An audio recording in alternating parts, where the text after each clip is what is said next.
करना है पहले तो इसको चेक करके कि ये समलंब चतुर्भुज है या नहीं।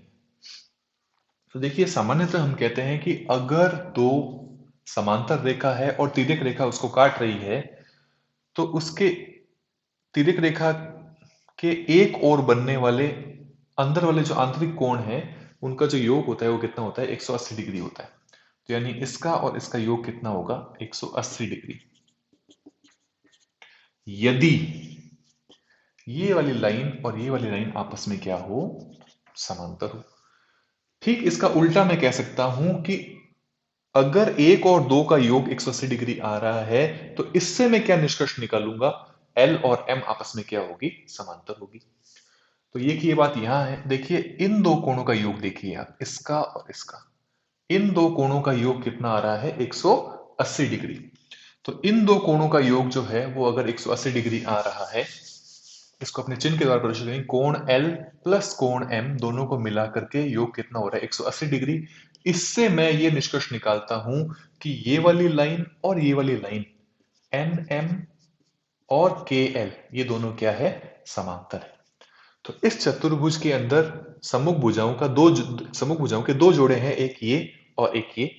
इसमें से केवल एक जोड़ा हमने क्या निकाल दिया है समांतर, अतः ये क्या है एक समलंब चतुर्भुज है।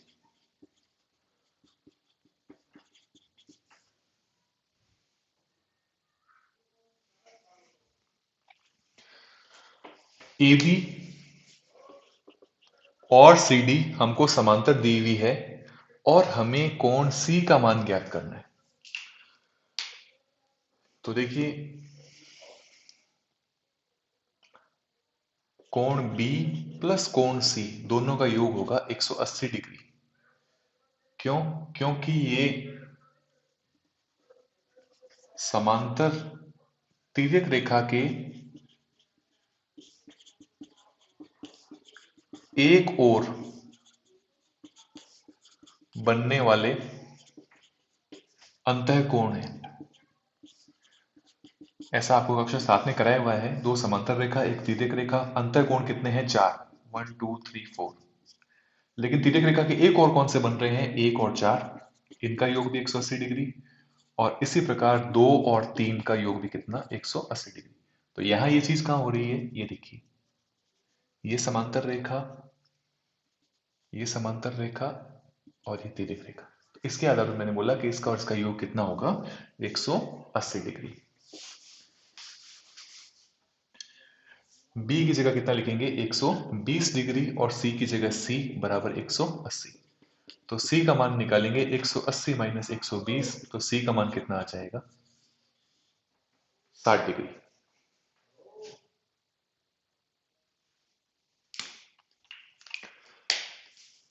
12वां प्रश्न,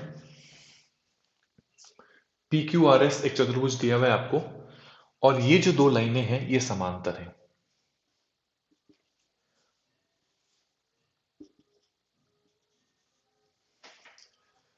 ये कोण हमें 130 डिग्री दिया हुआ है और ये वाला कोण हमें ज्ञात करना है। तो हम लिखेंगे P और Q दोनों का योग कितना 180 डिग्री। क्यों? क्योंकि समांतर रेखा के तिर्यक रेखा के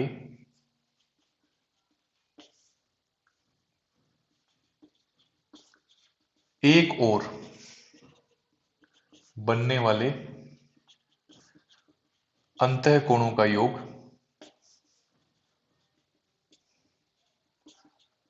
कितना होता है 180 डिग्री। इसलिए P और Q जो है दोनों का योग कितना हुआ 180। P हमें निकालना है, Q हमें प्रश्न में कितना दिया हुआ है 130। तो यहां से कोण P का मान ज्ञात करेंगे 180 माइनस 130, यानी कि कितना आ जाएगा 50 डिग्री।